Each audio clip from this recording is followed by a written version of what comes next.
Well, again, Merry Christmas. And again, my name is Russell Martin. And again, I want to welcome you here today. And I want to talk about being anxious. It was one of my favorite verses that I have ever known. And one of my favorite verses in the entire Bible is Philippians 4, 6, and 7, which says, "Do not be anxious about anything, but in everything with prayer and supplication with thanksgiving, make your requests to God. And the peace of God that passes all understanding will guard your heart and mind in Christ Jesus." I want you to sing along with me if you know the song. Have a holly jolly Christmas. All right, that's good. We don't go because after that first two lines, then people start missing words, and so it'll be fun. Have yourself.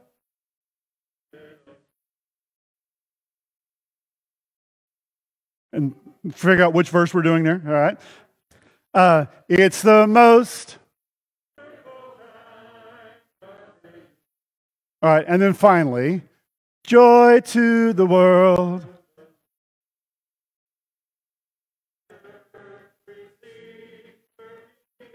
Awesome. Y'all did very good. Give yourself a round of applause.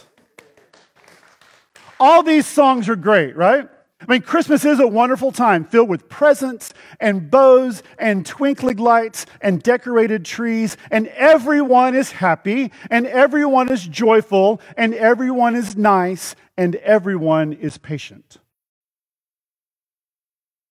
The holidays are a perfect time when there is peace on earth and goodwill toward all men.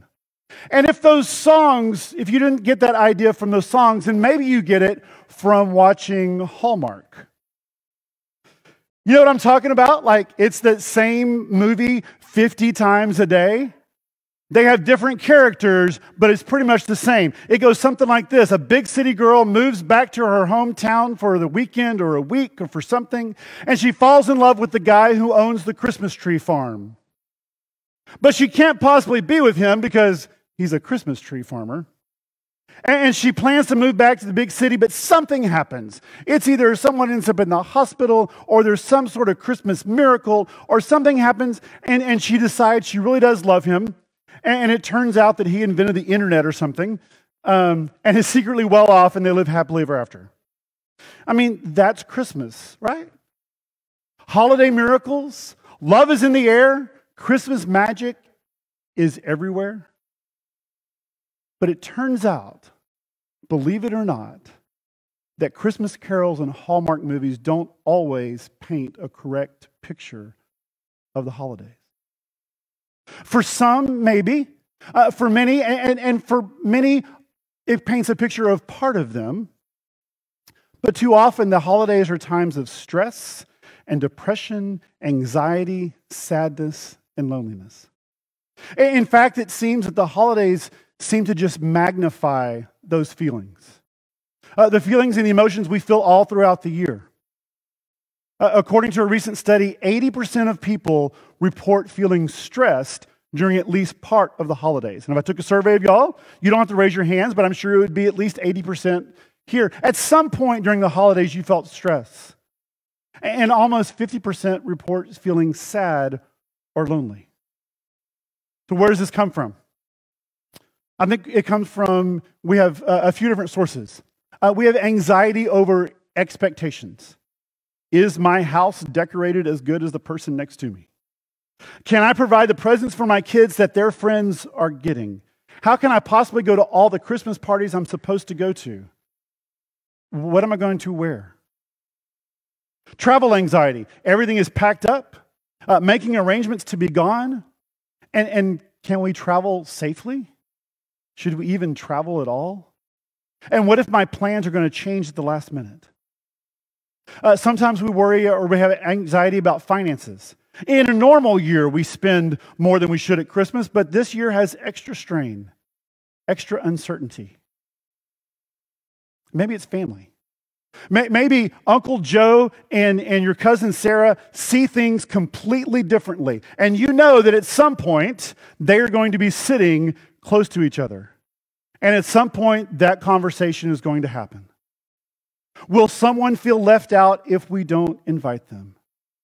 Will we get together or will we not?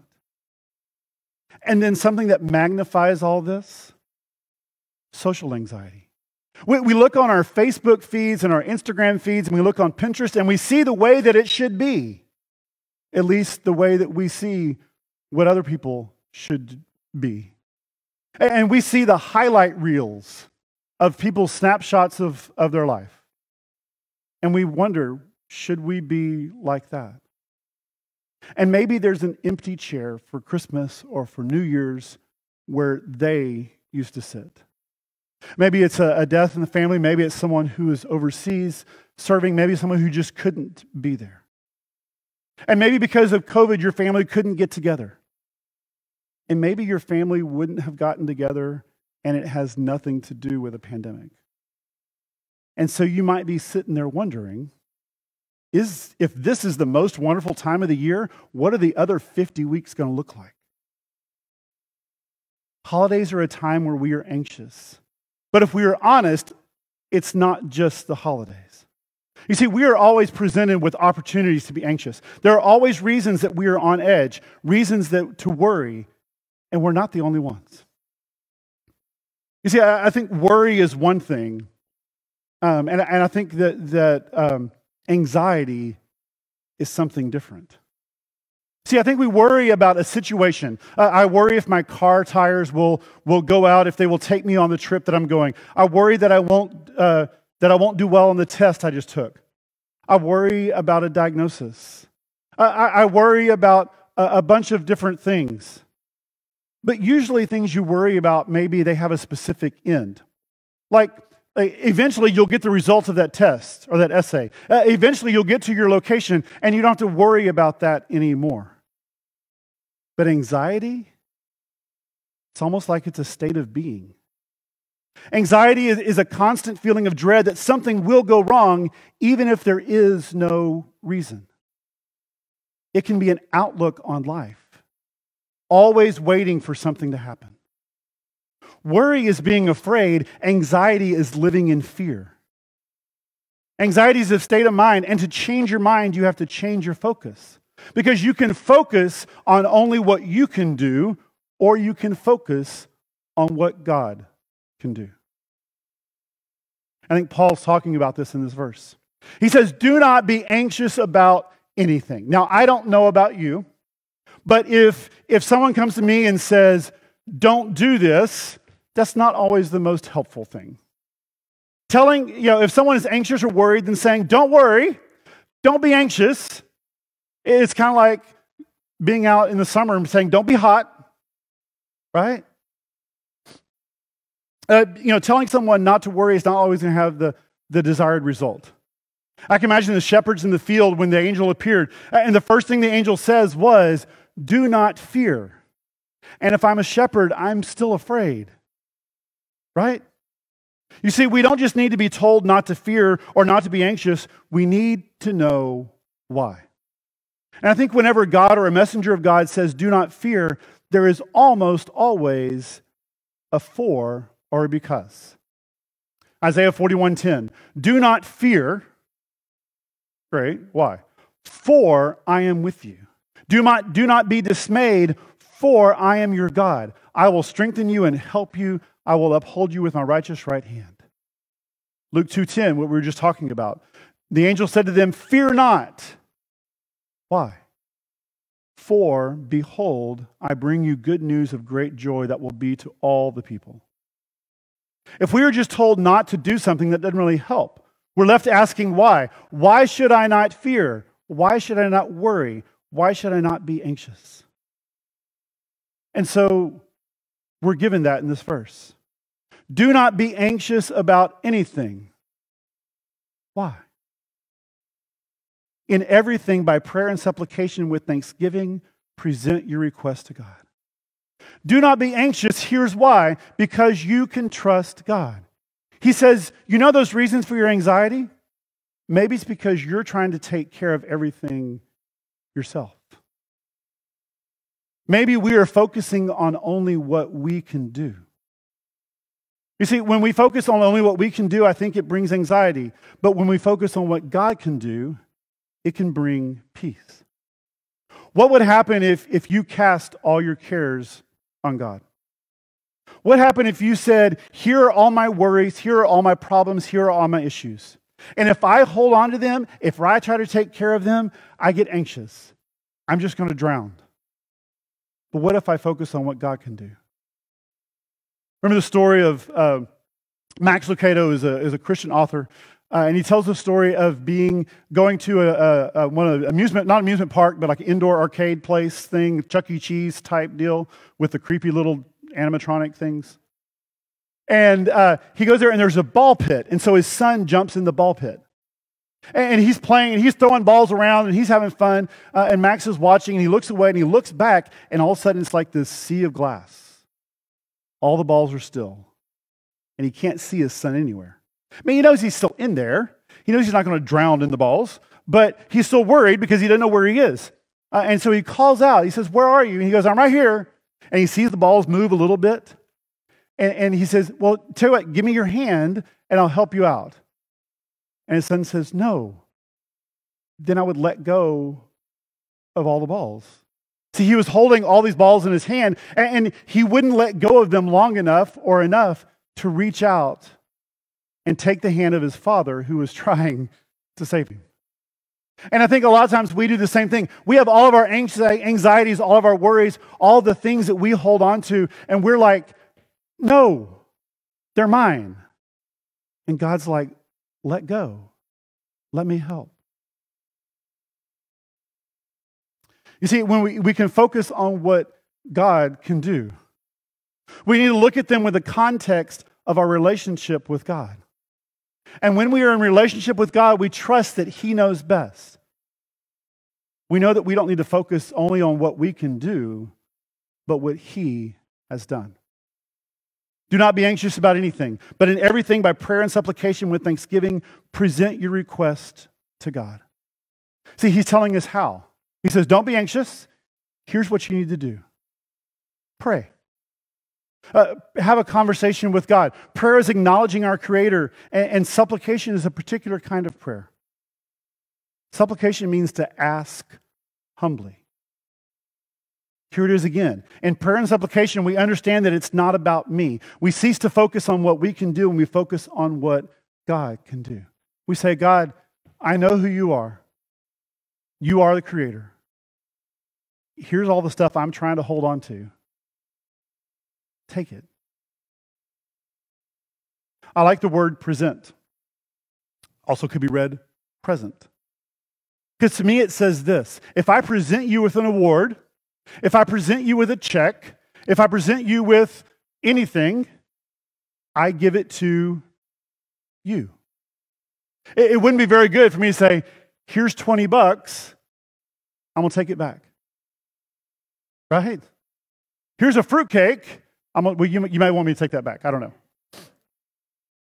But when we give something to God, when we give something to anybody, it's not so we can take it back. It's because we are giving it to them. They are now the owners of it. They are now the takers. They are now the caretakers of whatever that is.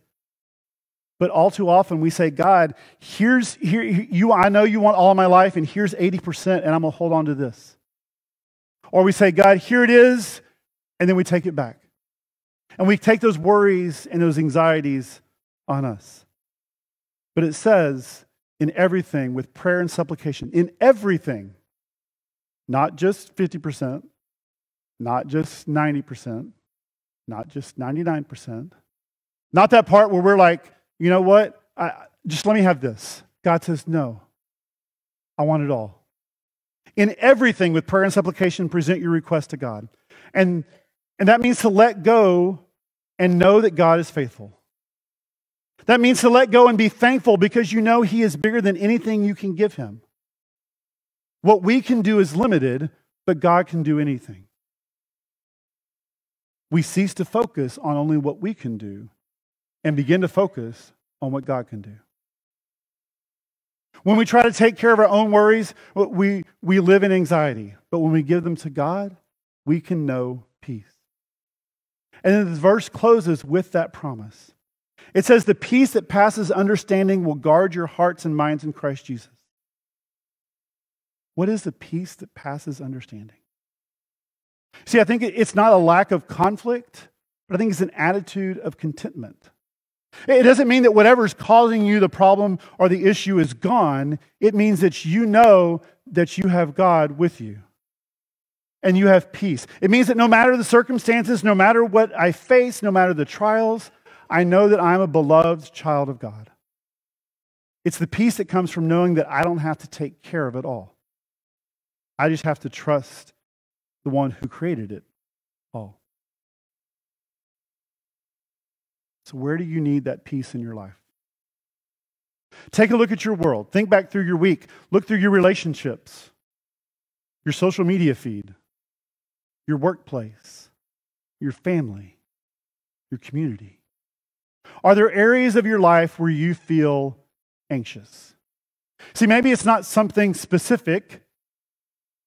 It's just that you dread that family get-together. Or you dread when that person's number comes up on that phone. And it'd be easy just to click decline. Or maybe you dread that time of year. Just know that you don't have to be anxious. The more you trust, the more you pray, the more you turn it over to God. The more you can stop focusing, the more we can stop focusing on what we can do and focus on what God can do, the more we know the peace that passes understanding. Do not be anxious about anything, but in everything with prayer and supplication, through prayer and supplication, with thanksgiving, make your request to God. And the peace that passes understanding will guard your hearts and minds in Christ Jesus.